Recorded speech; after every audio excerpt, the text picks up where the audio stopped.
ਅੱਜ ਗਿੱਦੜਬਾਹਾ ਹਲਕੇ ਦੇ ਵਿੱਚ ਆਏ ਸੀ ਅਸੀਂ। ਇੱਕ ਤਾਂ ਪਿੰਡਾਂ ਦਾ ਧੰਨਵਾਦੀ ਦੌਰਾ ਸੀ, ਦੂਜਾ ਅਸੀਂ ਮਨਦੀਪ ਜੀ ਨੂੰ, ਇਹ ਸਾਡੇ ਕੈਂਡੀਡੇਟ ਹੈ ਗਿੱਦੜਬਾਹੇ ਤੋਂ ਜਿਮਨੀ ਚੋਣ ਦੇ, ਤੇ ਇਹਨਾਂ ਦੀ ਇੰਟਰੋਡਕਸ਼ਨ ਕਰਾਣੀ ਸੀ।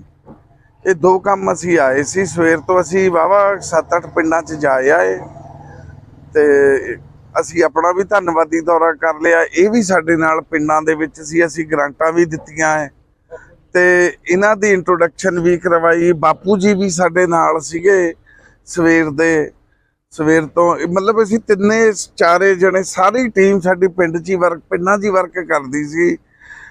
ਅਸੀਂ ਗਿੱਦੜਬਾਹਾ ਹਲਕੇ ਦੇ ਲੋਕਾਂ ਨੂੰ ਮਿਲੇ ਹੋ, ਕੋਈ ਮੁੱਦੇ ਵੀ ਦੱਸੇ ਹੋਣਗੇ, ਜਿਮਨੀ ਚੋਣ ਆ ਰਹੀ ਹੈ, ਨੇੜੇ ਆ ਰਹੀ ਹੈ।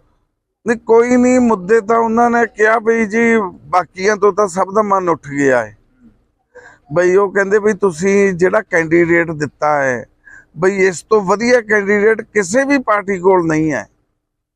ਖਾਲਸਾ ਜੀ, ਇੱਕ ਇਹ ਨਹੀਂ ਜਿਵੇਂ ਪੰਥਕ ਧਿਰਾਂ ਵੱਲੋਂ ਸਵਰਾਜ ਸਿੰਘ ਵੀ ਇੱਥੇ ਪਹਿਲਾਂ ਐਲਾਨ ਕਰਕੇ ਗਏ ਆ, ਜਿਹੜੇ ਹਾਂਜੀ ਵਾਲੇ, ਹਾਂਜੀ, ਇਹ ਕਿਤੇ ਪੰਥਕ ਧਿਰਾਂ ਇੱਕ ਹੋ ਕੇ ਨਹੀਂ ਇੱਥੇ ਲੜ ਸਕਦੀਆਂ?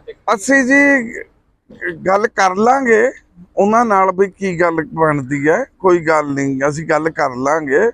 ਹਲੇ ਗੱਲਬਾਤ ਨਹੀਂ ਅਸੀਂ ਬੰਦ ਕੀਤੀ, ਪਰ ਅਸੀਂ ਆਪਣਾ ਨਾਲ ਦੀ ਨਾਲ ਕੈਂਡੀਡੇਟ ਵੀ ਆਪਣਾ ਅਸੀਂ ਪਲਾਂਟ ਕਰਤਾ ਹੈ। ਕੀ ਕਹਿਣਾ ਚਾਹੋਗੇ ਗਿੱਦੜਬਾਹਾ ਦੇ ਹਲਕੇ ਦੇ ਲੋਕਾਂ ਨੂੰ ਜਿਮਨੀ ਚੋਣ ਦੇ ਵਿੱਚ, ਜਿਹੜੇ ਜਿਵੇਂ ਪਿਛਲੀ ਵਾਰ ਤੁਹਾਨੂੰ ਇੱਥੋਂ 32,000 ਵੋਟ ਗਿੱਦੜਬਾਹਾ ਹਲਕੇ 'ਚ ਪਈ ਸੀ, 12,000 ਵੋਟ ਤੁਹਾਨੂੰ ਲੀਡ ਸੀਗੀ। ਕੀ ਲੱਗਦਾ ਕਿ ਪੰਥਕ ਵੋਟ ਖੜੀ ਉਸੇ ਤਰੀਕੇ ਨਾਲ? ਬਿਲਕੁਲ ਜੀ, ਅਸੀਂ ਪਿੰਡਾਂ 'ਚ ਗਏ ਹਾਂ, ਇਕੱਠ ਤਾਂ ਵੱਧ ਹੋ ਗਿਆ ਪਹਿਲਾਂ ਨਾਲੋਂ। ਕਿਉਂਕਿ ਗੱਲ ਇਹ ਹੈ ਜੀ, ਮੈਂ ਅਪਰੋਕਸੀਮੇਟਲੀ ਅੱਧੇ ਤੋਂ ਵੱਧ ਹਲਕਾ ਕੱਢਤਾ ਤੇ ਗ੍ਰਾਂਟਾਂ ਵੀ ਦੇਈ ਜਾਂਦਾ ਹੈ। ਜਿਹੜੇ ਪਿੰਡ ਜਾਂਦਾ ਹੈ ਗ੍ਰਾਂਟ ਵੀ, ਧੰਨਵਾਦ ਵੀ। ਗਿੱਦੜਬਾਹੇ ਹਲਕੇ ਵਿੱਚ ਵੀ, ਗਿੱਦੜਬਾਹੇ ਦੇ 15 ਕੁ ਪਿੰਡ ਰਹਿ ਗਏ ਹੋਣੇ ਆ ਮੈਨੂੰ ਲੱਗਦਾ, ਬਾਕੀ ਮੈਂ ਸਾਰੇ ਪਿੰਡ ਕੱਢਤੇ।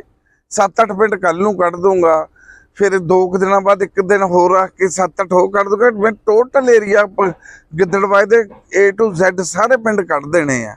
ਗਿੱਦੜਬਾਹਾ ਸੀਟ ਹੌਟ ਸੀਟ ਮੰਨੀ ਜਾਂਦੀ ਹੈ ਜੀ, ਵੱਡੇ ਜਿਵੇਂ ਰਾਜਾ ਵੜਿੰਗ ਵੀ, ਹਾਂਜੀ, ਸੁਖਬੀਰ ਬਾਦਲ ਜੀ ਵੀ ਪ੍ਰਧਾਨ ਹੈ, ਡੈਂਪੀ ਢਿੱਲੋਂ ਜੀ ਵੀ ਇੱਧਰ ਆ ਚੁੱਕੇ ਹੈ। ਲੱਗਦਾ ਵੀ ਪੰਥਕ ਵੋਟ ਆ ਜਿਹੜੀ, ਜਿਵੇਂ MP ਵੇਲੇ ਸੀਗਾ, ਜਾਂ ਮੁਕਾਬਲਾ ਦੇ ਪਾਉਗੀ?